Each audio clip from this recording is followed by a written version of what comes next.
Alright guys, so I'm finally at the range.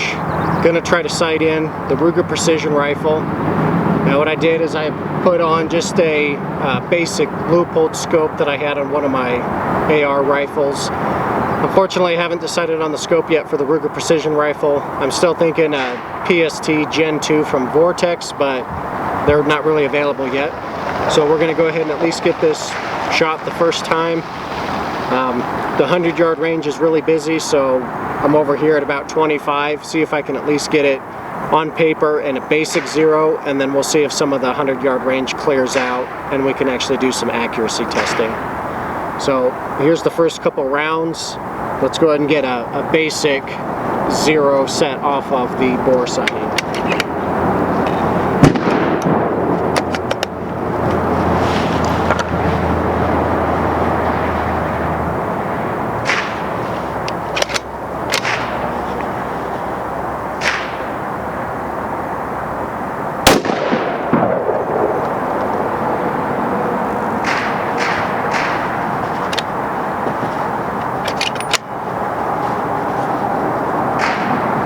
Okay, high and to the left.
Well, they're walking down in there, but surprisingly slow. Alright, we're going to do one more adjustment. Go ahead and clean the barrel, and then we're going to wait until we get the 100-yard range to finish in the sight in. With a rifle like this, I hate firing more than just a few rounds at such a short distance. So, one more adjustment, and then let's see how it does on the 100-yard.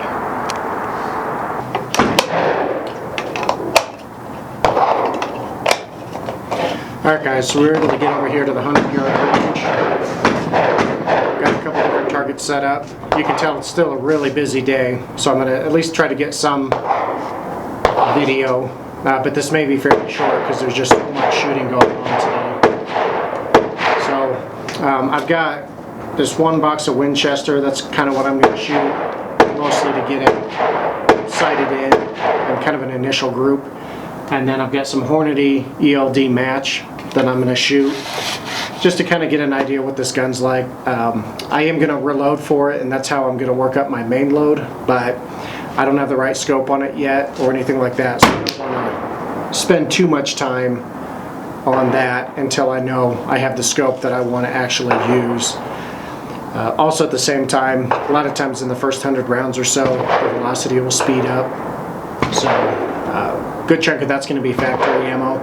I got some of it on sale. So basically I'm getting through the first 100 rounds or so, and then I'm going to use that Hornady brass to reload. Once I kind of got everything broken in, the scope I want, then I may decide if I'm going to switch to Lapua brass or something. Alright, so I shot the first group with the Winchester match ammo.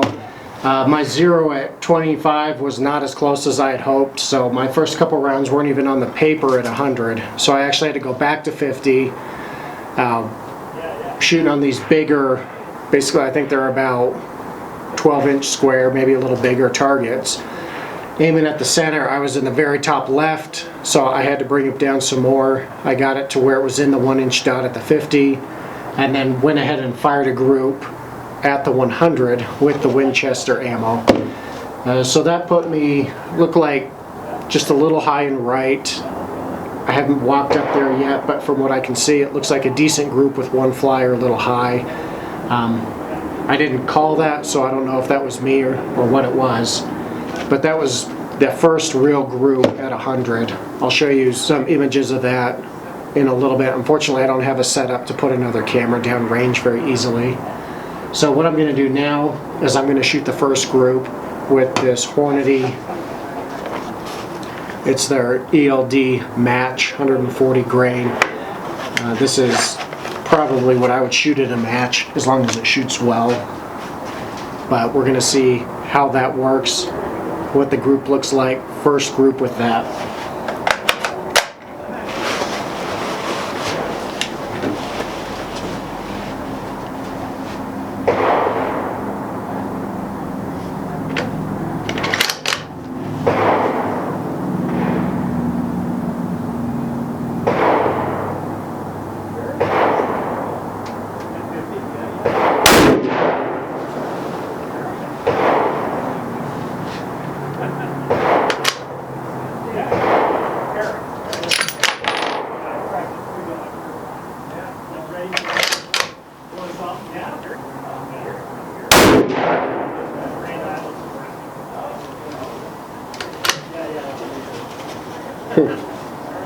So one of the disadvantages of an adjustable length of pole is it looks like my bag actually lifted this up. So I thought I noticed that on that first shot, but my length of pole actually shortened on me.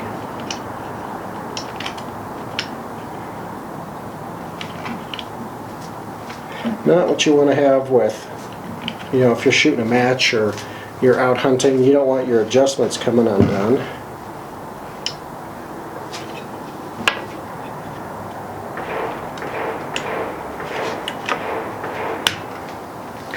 There we go, popped into place.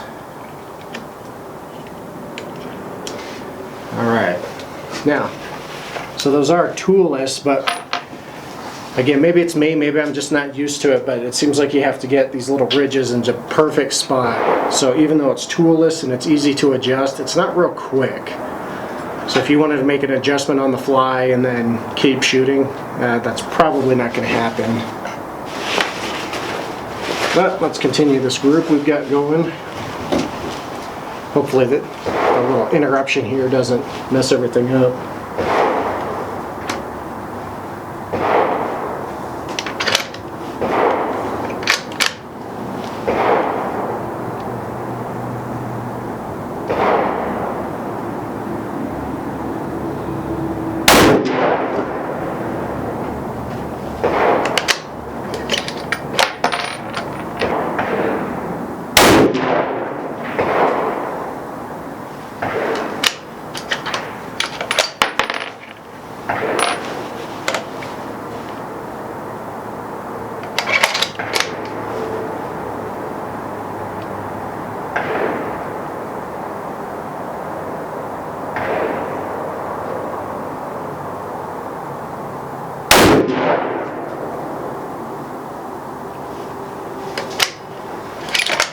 Alright, once again, this is only I don't know if I mentioned this before, this is only a 3-9. It's a hunting style scope, so it's got a fairly thick reticled lines, so it's hard to be as precise as, you know, with a good higher power scope with a little bit better reticle.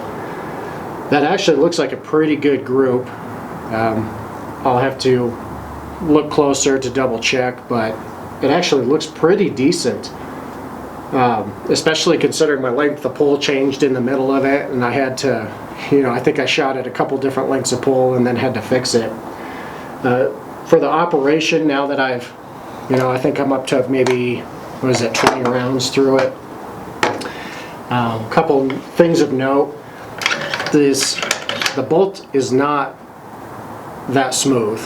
I mean, my Remington action is a lot smoother. Now granted, that's probably, I think I'm up to a little over 2,000 rounds through the action. Not a huge amount, but a fair number of rounds fired, a lot of dry firing. So this is not that smooth. One of the things I did notice especially is you want to come straight back and straight forward. That helps a little bit. If you're lifting up while you come back, there's a little catch right here as you're coming back into this little bit further back area. So definitely gets a little rougher. Ergonomically, your shooting platform here feels very, very similar to an AR-15, which is what it's designed to feel like. So your grip and your trigger position here, very, very, very similar to an AR-15. If you like that, that's great. You know, for a lot of guys that start shooting ARs first and then want to get into the precision rifle, that's a good thing. You know, if you're used to a more traditional stock, you may not like it. Obviously, I still have the factory hand grip on here. You can change that. You can put something else. The trigger. So the trigger is similar to the Savage style AccuTrigger, trigger, where you have the little insert, the internal piece that you have to take up first. When I was measuring trigger pull, I have to think back to my trigger pull video, or to my unboxing video, but I believe it was about 1.5 pounds, plus or minus a little bit. I'll go back and look and you know, put in a notation if that's not correct.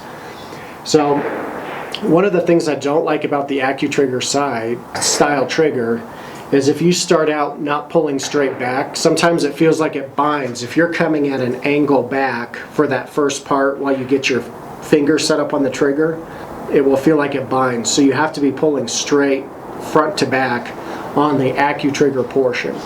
Now, as long as you stage your finger on the AccuTrigger part first and then start that pull, that second part of that pull is actually a very nice pull. So I do like the trigger. It's a good trigger as long as you can as long as you're comfortable with or can get used to that AccuTrigger style front piece. So a lot of the rest of the ergonomics, you can tell based on my cheek piece here, this mount that I had on the AR is very low. It's also it's only a 40mm objective on this lens, so probably with a more appropriate scope on here for this kind of shooting, you're going to end up a little higher. But the nice thing with the adjustable cheek piece is you can adjust that to where you need it to go. I do like the nice flat under here. I was a little worried with the folding stock if it would be as easy to put the bag underneath, but nice flat spot underneath there. There is a rail if you want to attach a monopod or something like that. I'm not used to shooting those. I don't have one available to try. So for me it works with the bag. So I do like that. Again, it's just the kind of the odd way that this adjusts. It takes a little bit. One of my hopes was to be able to have one of my kids or my wife shoot it and then switch to, you know, from my wife to my daughter and then maybe me, and I think it's going to be a little more difficult to quickly or easily adjust this from one spot back to the other. The only other thing, the brake seems to work just fine. You know, I know from the videos that I've done, you guys are used to seeing me shoot with the suppressor. That's still my favorite way to go. Once I kind of get this broken in and the scope I want on it, I'm going to try it with the suppressor. One of the issues with that though is right now I just have the one suppressor that will work, the Silencer Co Omega. So if my wife and I go shoot a match together, it's going to be too hot to swap back and forth between us as we shoot. So probably I'll continue to shoot the suppressor because that's what I'm used to, and then as she gets used to this rifle and until we end up either buying her a suppressor or me another suppressor, we'll just have her shoot with the brake. The Ruger brake that comes on it for the Gen 2, I don't notice any blast or a lot of extra sound at my position, which is pretty typical. It'll be interesting to see once one of them shoots how that is on the sides, because that's usually where you feel the brake. So I'm going to shoot probably a few more rounds today. I'll show you some of the groups, how it actually ended up looking, but at least that gives you kind of a first impression of the gun. It sucks having this Ruger sitting in my safe now for, I don't know what, 2 months maybe even a little longer, and not getting to shoot it or use it. So I wanted, even though this isn't the best scope for it, I knew, you know, it's a loophole, one of their cheaper ones, but I figured it would at least be accurate once I got it sighted in. So give us an idea of what it's like, kind of start getting through those first 100 rounds, break the barrel in, just in case it speeds up. And then once I have some brass, then I can start reloading, pick up the new scope, and once I have that, actually work up some loads for matches. So all right, let's fire a few more rounds.